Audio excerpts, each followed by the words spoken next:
My name is Ethan Parker, and when Daniel Wright first offered me extra work, I didn't think it would change my life. I thought it would just help me pay rent.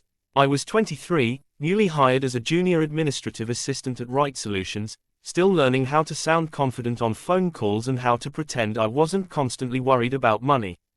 Daniel was my boss, calm, articulate, always composed. He carried himself with the kind of ease that came from success and certainty, the kind I didn't yet have. He noticed things. That was the first detail that stood out. When I stayed late, he thanked me. When I looked exhausted, he asked if I was eating properly.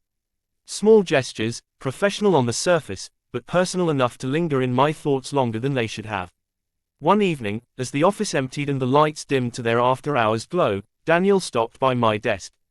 He didn't rush. He never rushed. "Ethan," he said, folding his suit jacket over his arm, "do you have a moment?" I nodded, already bracing myself for more work I couldn't afford to refuse. He explained that his schedule had become overwhelming. Travel, paperwork, personal organization, tasks that didn't fit neatly into office hours. He needed someone reliable, someone discreet. He said my name again while saying it, as if testing how it sounded. "I can pay you separately," he added. Generously. I should have asked questions. I should have clarified boundaries. Instead, I felt relief wash over me, followed by something harder to name. Validation, maybe, or the quiet thrill of being chosen. The work, he explained, would mostly be done at his home office.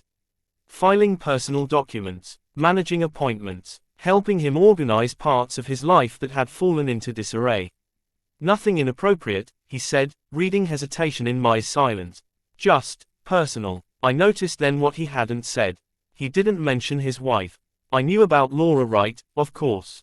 Everyone did. There was a framed photo of her on Daniel's office shelf, elegant, smiling, perfectly positioned. She existed in our workplace like a fact, not a presence. A name without a story. I told myself that didn't matter. I agreed to start the following week. Daniel's house was nothing like my apartment. Quiet, expansive, carefully curated. His home office sat away from the rest of the house, almost deliberately removed from domestic life. When he showed me around, his voice was softer than it ever was at work. "This is where I spend most of my nights," he said, gesturing to the desk. "It's easier to think here." I took my seat across from him, laptop open, focused on doing exactly what I was paid to do. Yet the longer the evening stretched on, the more the professional edges blurred. Our conversation drifted, work to travel, travel to ambition, ambition to loneliness.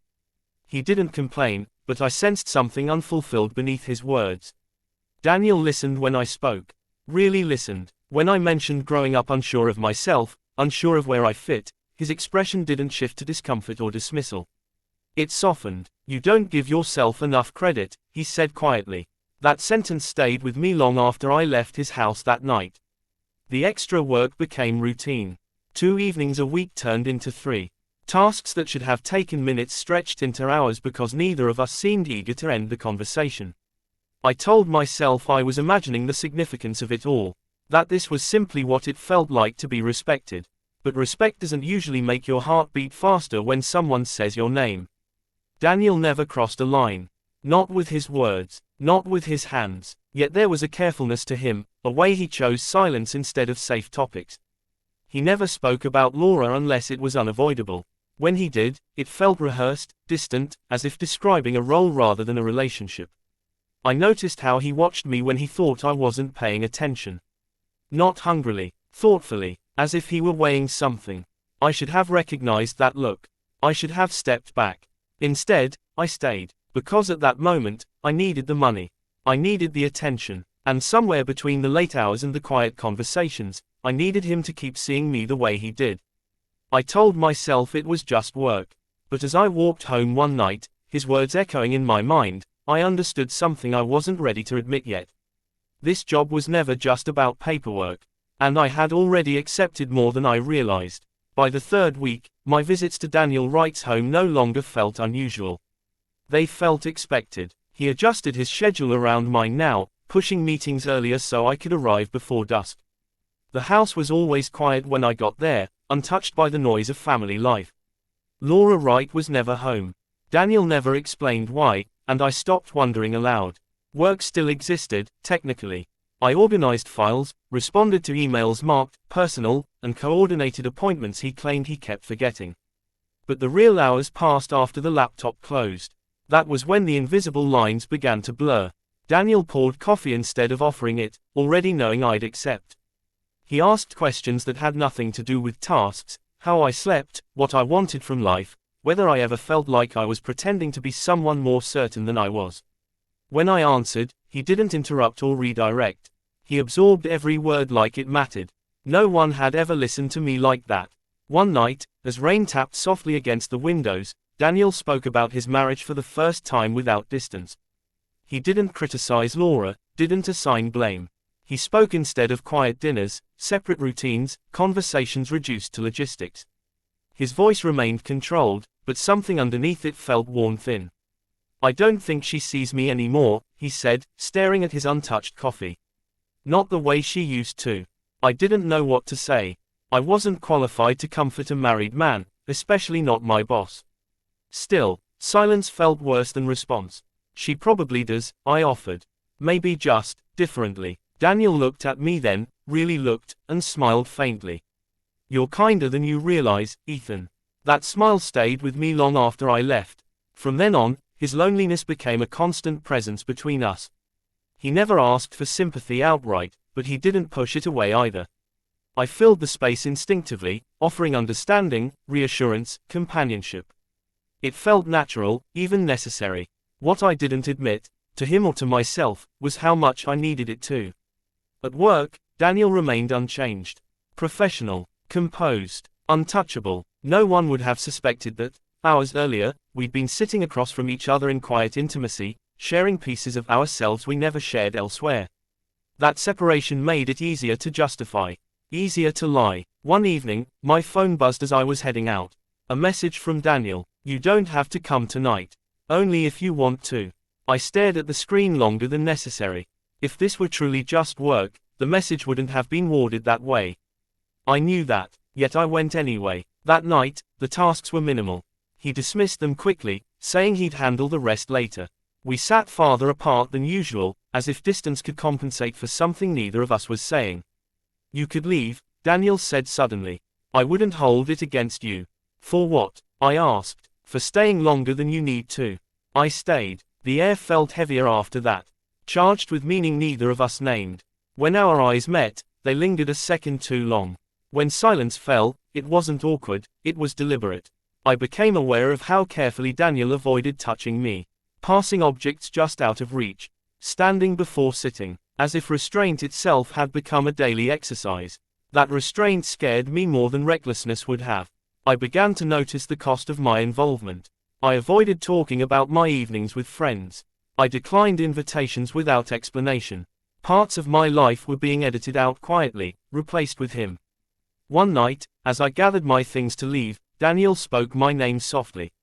"Ethan." I turned. "I don't want to put you in an impossible position," he said. "If this ever feels like too much, you can walk away." There it was, the acknowledgement, the unspoken truth finally given shape. I nodded, unable to trust my voice. Because walking away was already no longer simple. And we both knew it. As I stepped outside into the cool night air, I felt the weight of something irreversible settling in. No line had been crossed in any visible way. No promises broken aloud, but something essential had already shifted. And I understood, with quiet certainty, that whatever came next would not be harmless. The night everything changed began like any other, but tension clung to the air before a single word was spoken. When I arrived at Daniel Wright's house, the lights in the living room were on, something unusual for that hour. He opened the door himself, tie loosened, sleeves rolled up, the careful composure I had come to recognize visibly fractured. "You're early," he said, though I wasn't. "I can come back," I offered, already sensing that I wouldn't. Daniel stepped aside to let me in. "No, stay." We didn't go to the office. Instead, he led me to the kitchen, where a half-empty glass of water sat untouched on the counter. He looked older in that moment, not weaker, but worn down by something relentless. "Laura and I argued," he said, not looking at me. The name landed between us heavily. It always did. "I'm sorry," I replied, because that was the safest response. Daniel exhaled sharply. I don't need apologies. I just needed someone who would listen. I told myself I could still be that without crossing any lines. That listening wasn't betrayal. That caring didn't automatically mean wrongdoing. Those justifications had become familiar, almost comforting. We sat across from each other at the kitchen table, closer than usual. His voice lowered as he spoke, each word measured, as if he feared saying too much might undo him completely. He talked about disappointment, about the quiet resentment that had replaced affection in his marriage. He never blamed Laura Wright, but he didn't defend her either. He spoke like a man standing alone inside a life that no longer felt like his. You make me feel seen, he said suddenly, his gaze locking onto mine. And that scares me. My pulse quickened. That sentence stripped away the last of the pretense. I should have stood up then. I should have reminded him who I was, his employee, his subordinate, an outsider to his marriage. Instead, I stayed seated, my hands clenched together beneath the table. I don't want to be a mistake, I said quietly. Daniel's expression shifted, not desire, not relief, but conflict. Neither do I. The silence that followed was dense, alive with everything we were no longer avoiding. When he reached for my hand, it was tentative, almost questioning. He paused just before contact, giving me time to pull away. I didn't. The touch was brief, restrained, but it changed everything. It was acknowledgement, admission, the crossing of a line that had existed only because we'd agreed not to see it.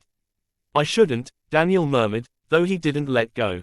I know, I replied, though my voice lacked conviction. There was no rush after that. No reckless abandonment. Instead, there was a slow unraveling, each moment deliberate, weighted with consequence. He stood, stepping back as if trying to regain control, then turned toward the hallway leading to the office. We should stop, he said. But he waited for me to follow. I did. What happened next wasn't defined by urgency but by surrender.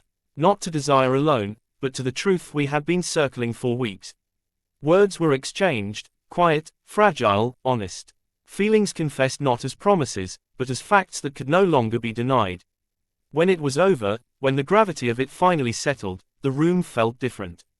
Smaller, less forgiving. Daniel sat across from me again, his hands folded tightly as if restraining something inside himself. This can't happen again, he said, too quickly. The certainty in his voice hurt more than I expected.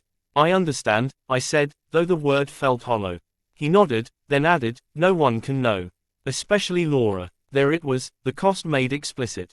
I wasn't a partner. I was a secret. I left shortly after, walking home with a heaviness in my chest that no amount of cool night air could relieve. The city around me continued as if nothing had changed, but I felt irreversibly altered. By morning, guilt had settled in alongside longing. I replayed every moment, searching for the point where I could have chosen differently. I found many. I chose none of them. At work the next day, Daniel was exactly as he always was, professional, distant, impeccable. When our eyes met briefly across the office, there was no recognition there, no sign of the night before. Only me, carrying it alone. That was when I understood the truth I had avoided until then. Whatever this was, it was no longer just emotional. And it was already costing me more than I had planned to give. The days after that night settled into an uneasy rhythm, one that demanded more silence than honesty. Daniel Wright avoided me without ever fully doing so. His emails became brief, stripped of warmth. Our conversations were efficient, professional, and painfully restrained. It was as if he were trying to erase something by pretending it had never existed. But erasure is never mutual. I carried the weight of it everywhere, into the office, onto crowded buses, into the quiet moments before sleep. Every glance from Daniel felt measured, cautious, as though he were constantly afraid of being seen through. When our eyes met, there was no comfort in him now. Only restraint and something that looked dangerously close to regret. I tried to convince myself this was necessary. That distance was the price of discretion. That secrecy protected us both. Still, the imbalance gnawed at me. I had given him understanding, presence, myself. In return, I was being carefully reduced to a complication. One evening, I stayed late at work, knowing he would too. I told myself I needed clarity, not confrontation. But when I stepped into his office, Daniel looked up with visible surprise, and I understood how far apart we had already drifted. This isn't a good idea, he said before I could speak. I just want to talk, I replied. Outside, somewhere neutral. He hesitated, then nodded. We walked in silence to a quiet cafe a few blocks away. The distance between us at the table felt intentional, defensive. Daniel folded his hands as if preparing for a meeting rather than a reckoning. "This can't continue," he said, voice steady but detached. "What happened was a lapse. I need to fix things at home." The word lapse landed hard. "I wasn't a lapse," I said quietly. Daniel's jaw tightened. "I didn't mean." "I know what you meant," I interrupted. "And that's the problem." He looked at me then, truly looked, and for a moment the man I had come to care for resurfaced. "I never intended to hurt you, Ethan." "I know," I said. "But intent doesn't undo damage." The truth sat between us, undeniable. I had entered his life during a fracture, but fractures don't belong to those who pass through them. They belong to the structure that broke. "I can't be someone's secret," I continued. "Not again. Not ever." Daniel said nothing. His silence confirmed what I already knew. He wasn't choosing me, and he never had been. The next morning, I handed in my resignation. He didn't argue. He didn't ask me to stay. He simply nodded, eyes clouded with something like loss but anchored by resolve. I realized then that his marriage, however strained, was still his priority. I had been a mirror, not a destination. On my last day, Laura Wright appeared in the office for the first time since I'd been hired. She stood beside Daniel, poised and gracious, thanking the staff for their work. When her eyes met mine, there was no accusation there. Only polite acknowledgement. That was the hardest part. I left without ceremony, carrying my belongings and a quieter version of myself. The city felt larger afterward, indifferent but honest. For the first time in weeks, I breathed without the burden of concealment. Healing wasn't immediate. Some nights, I replayed conversations, wondering who I might have been if I'd walked away sooner. But gradually, clarity replaced longing. I began to understand that what I had mistaken for love was proximity mixed with need, intensified by secrecy. Daniel taught me many things, some unintentionally. He showed me how easily attention can masquerade as affection, how loneliness can blur morality, how power can distort even sincere emotion. But he also taught me something else. I learned that I deserved a love that didn't require silence, a connection that didn't ask me to disappear when daylight returned. I didn't lose my boss when I walked away. I lost the version of myself that believed love should hurt this much, and in doing so, I finally found my way back.